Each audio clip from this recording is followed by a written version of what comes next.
Hey guys, David with Ultimate Survival Tips at Blade Show again. So I came by the Kabar booth and I said, who wants to talk about some things that they're excited about that Kabar has come out with recently? And they pointed me to this guy. So I'm talking to this guy, Ethan, right? And my buddy Derek, who's shooting the video, he's like, Becker, I know your name. And so I'm like, Ethan Becker, I know your name too. I'm really glad to meet Ethan Becker here at the Kabar booth. And I know you guys are too, because the most requests I've got for a knife review has been the BK2. So I asked Ethan what he's excited about. So he pulled out a few knives to tell you about today. And so I've talked enough. We're going to let Ethan talk now. All right. Yeah. So this guy is called what? This is a BK17. Okay. In my view, about the perfect bushcraft knife. Yes, you can skin with it. I can still keep a finger down in here and get right up for skinning.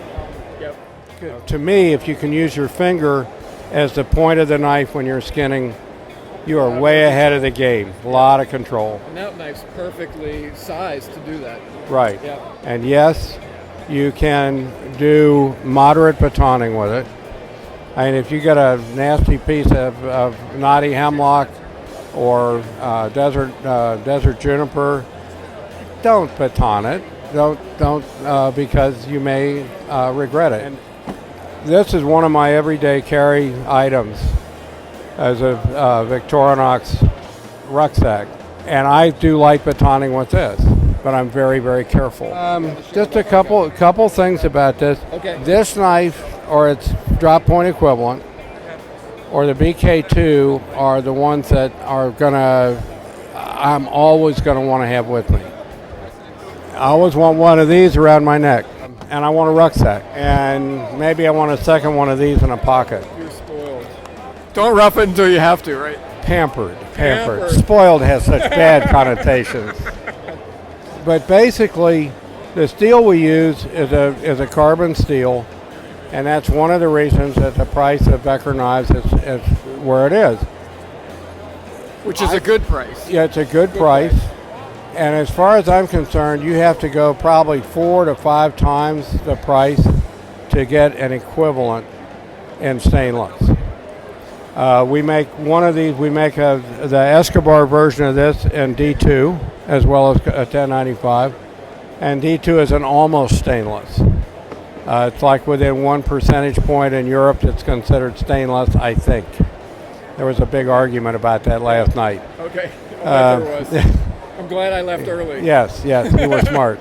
Stainlesses, by and large, are very difficult to sharpen if they're hard enough to be any worthwhile. This thing you can sharpen on a rock if you got to. And a couple of licks on a fine India stone, bingo, you're right back up again. The guys on the forum, or my forum, which is on Blade Forums, call these the 3 knives in this series the tweeners. Okay. Because they're in between a neck knife and the monsters. Okay, so that's a neck knife. Yeah. Okay. I started to work on this. I had a Spanish little sheath knife. Okay. And it had all kinds of little things that it did, and I'm a gadget freak, and I had to have one, and it was garbage. Okay. So most of the time when I've come up with something that's worked for people, it's I bought something that didn't work, and I figured out ways to make it work.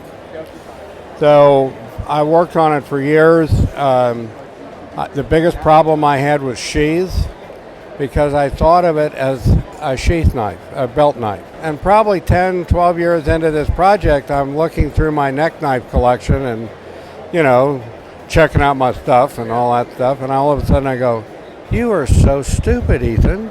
That isn't a belt knife, that's a neck knife. And it was very successful.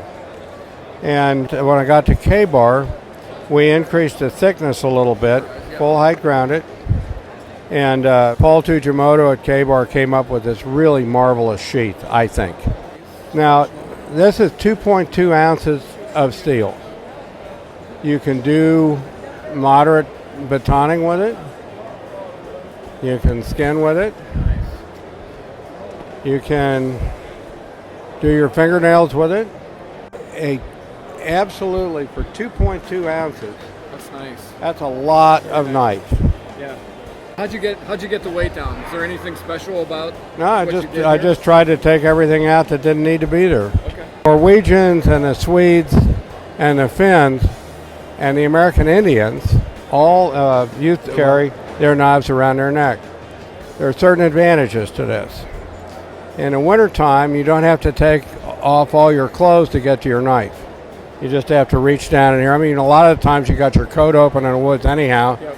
So you just reach down in there, pull it out, do what you need to do, put it back in.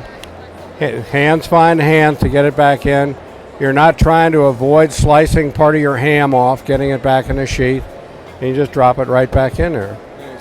And at 2 ounces, if you tie the thing so that the 550 cord's doubled around your neck, okay, you don't even notice it's there. Nice. So it does come with paracord? It comes with paracord and a sheath. Okay. Now you can also put it in a pocket. Oh, yeah. Yep.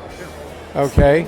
It's thinner than 90% of the quote tactical folders that are out there. And although it's pretty sturdy, it's hard to get it out.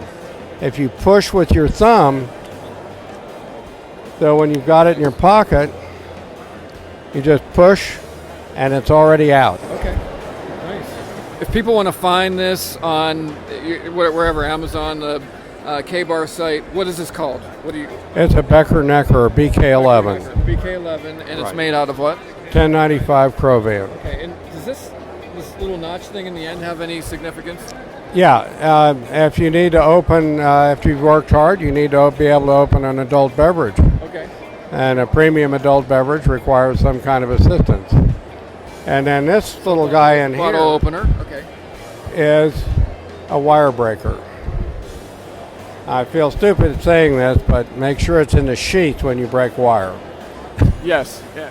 I remember writing that up in the directions, and I'm thinking, I feel so stupid saying Just this. Saying it, but you Yes. you got to say it. Yes. You gotta say So, it. yeah. Okay, so that's the Becker necker, Right. and we will put links to this knife so you can get to it real quick in the video description on YouTube, which will be below this video.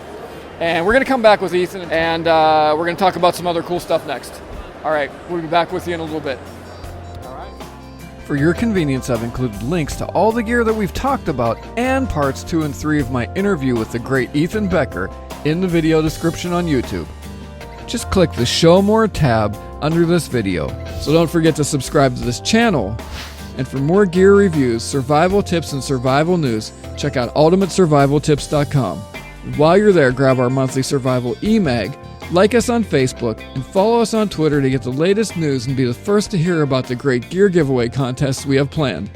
Okay, this is David. I hope to see you on the other side, and remember, be prepared because you never know.